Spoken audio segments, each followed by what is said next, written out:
তো সবার কাছে একটাই অনুরোধ, আমার পাশে দাঁড়ানোর জন্য একটু চেষ্টা করবেন। আমার পার্সোনাল কোনো শক্তি নেই যে আমি শোয়া থেকে উঠবো। আসসালামু আলাইকুম সবাইকে।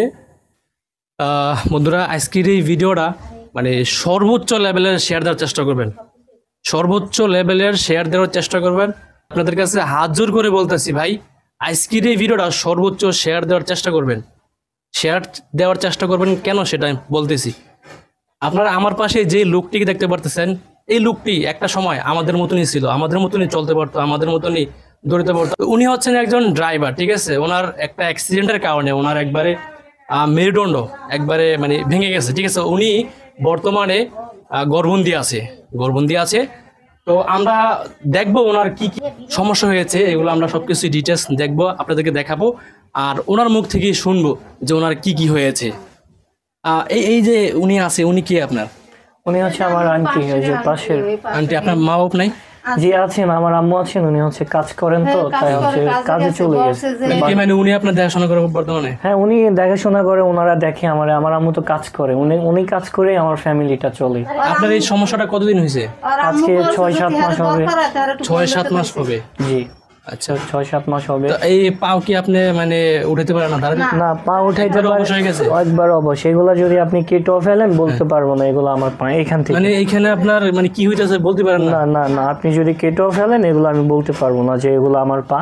আর এই পা গুলাতে কোনো শক্তি নেই, আমি যে একটু উঠাবো বা নাড়াবো চাড়াবো এরকম কোনো শক্তি নেই। এগুলো আমি হাত দিয়ে নাড়ানো লাগে, সবকিছু হাত দিয়ে করা লাগে। কোমর পর্যন্ত? হ্যাঁ, একবারে এখান পর্যন্ত, একবারে ওইখান থেকে এইখান পর্যন্ত। এদিকে উপরে ভূত আছে, এদিকে কোনো ভূত নেই। ডাক্তার কি বলছে? ডাক্তার বলেছিল যে তুমি যদি 6 মাস থেরাপি দাও, তোমার ট্রিটমেন্টটা চালাও, ইনশাল্লাহ তুমি কিছু নিয়ে হাঁটতে পারবা। ওই হাঁটতে হাঁটতে তুমি আগের মতো সুস্থ হবা। তো আমার যেটুক সামর্থ্য ছিল, আমি তো আপনার যে মেরুদণ্ডতে রিং বসানো হয়েছে, প্রায় আমার 6-7 লাখ টাকার মতো আমি খরচ করে ফেলছি। যেহেতু আমরা মধ্যবিত্ত ফ্যামিলি, একবার মধ্যবিত্ত না নিম্নবিত্ত ফ্যামিলির একটা ছেলে আমি, আমার আর টাকার কারণে ট্রিটমেন্ট অফ হয়ে গেছে দীর্ঘ আজকে 4 মাসের মতো। তো ধরেন এইখানে শুয়ে থাকতে থাকতে আমার পিছনে অনেক ঘা হয়ে গেছে, আমি দেখাবো আপনাদেরকে। পিছনে প্রচুর ঘা হয়ে গেছে পিছনে। তারপর আমার প্রবলেম কিন্তু মূলত এইদিকে, পায় না। তো রগের কারণে আজকে আমি হাঁটতে পারি না। তো আমি খুবই অসহায়, খুবই গরিব। আমার ছোট একটা ভাই আছে, একটা বোন আছে, আমি সবার বড় আমার ফ্যামিলিতে। তো আমার এখন ফ্যামিলিটা চালায় আমার আম্মুই। আমার বাবাও একজন অসুস্থ, ওনার ডান পা ভেঙে গেছে, প্রায় পঙ্গুতে ছিলেন 6 মাসের মতো, এখন উনি সুস্থ হয় নাই পুরোপুরি। তো আমি চাচ্ছি আপনারা যদি আমার পাশে দাঁড়ান, আমাকে যদি সবাই একটু সাহায্য করেন, আমি আগের মতো চলতে পারবো, হাঁটতে পারবো, আমি আগে শাকিল হতে পারবো। আজকে টাকার কারণে আমি শাকিলের ট্রিটমেন্টটা অফ হয়ে গেছে। যদি টাকা থাকতো হয়তো আমিও সুস্থ হতে পারতাম, আমিও চলতে পারতাম আপনাদের মতো। তো আমাদের যাই ছিল, টাকা পয়সা, বাড়ি গাড়ি, অর্থ যাই ছিল, সব কিছুই আমার পিছনে শেষ করে ফেলছে।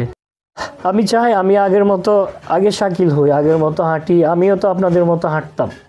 তো আমার ইচ্ছে, আমি সবার কাছে একটাই অনুরোধ করতে চাই, আমি হাঁটতে চাই। আমি আমার ফ্যামিলির বড় ছেলে, আমার একটা কর্তব্য আছে। আমার একটা ছোট ভাই আছে যার বয়স মাত্র 7 বছর, একটা বোন আছে তার বয়স মাত্র 9 থেকে 10 প্লাস হবে, তার বেশি না। আমি তো তাদের আবদার পূরণ করার বড় ভাই। দেন আমি এখন শুয়ে থাকি এই বেডটাতে, আমার পার্সোনাল কোনো শক্তি নেই যে আমি শোয়া থেকে উঠবো, উঠে বসবো, আমার পার্সোনাল কোনো নাই।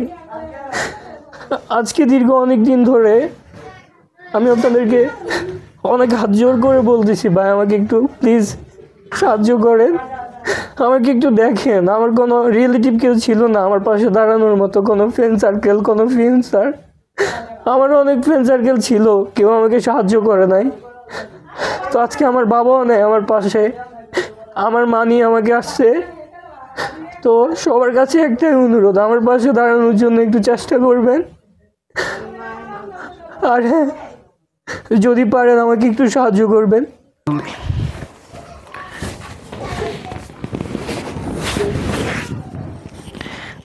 আমার মূলত যেখানে ঘাগুলো আমি দেখাই, আমার দোনো পাশটা শুয়ে থাকতে থাকতে প্রচুর ঘা হয়ে গেছে। এই যে দেখেন, এই পাশেও ঘা হয়ে গেছে, এগুলা দীর্ঘ অনেক দিন ধরে। এই পাশটাতেও আছে, ওই পাশেও আছে, আমি দেখাচ্ছি।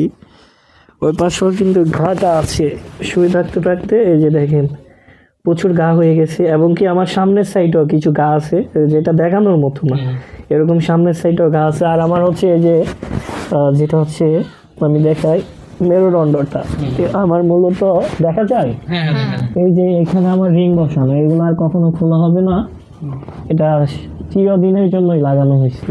মূলত অপারেশনটা আমার পিঠেই হয়েছে। তো এই হলো অবস্থা।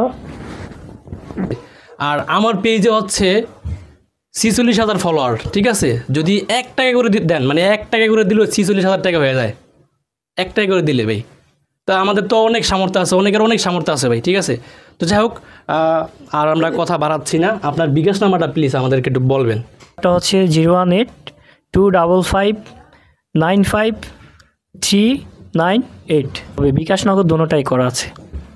যাই হোক, আমি স্ক্রিনে নাম্বারটা দিয়ে রাখবো, ঠিক? আপনারা দয়া করে ওই নাম্বারে টাকা পাঠাবেন। আর কে কত টাকা পাঠাইছেন, কীভাবে পাঠাচ্ছেন, কোত্থেকে পাঠাইছেন, ঠিক আছে? এগুলো সব কিছু আমি আরেকটা ভিডিওর মাধ্যমে আপনাদের সামনে প্রকাশ করব। তো সবাই ভালো থাকবেন, সুস্থ থাকবেন। আজকের ভিডিও এই পর্যন্তই।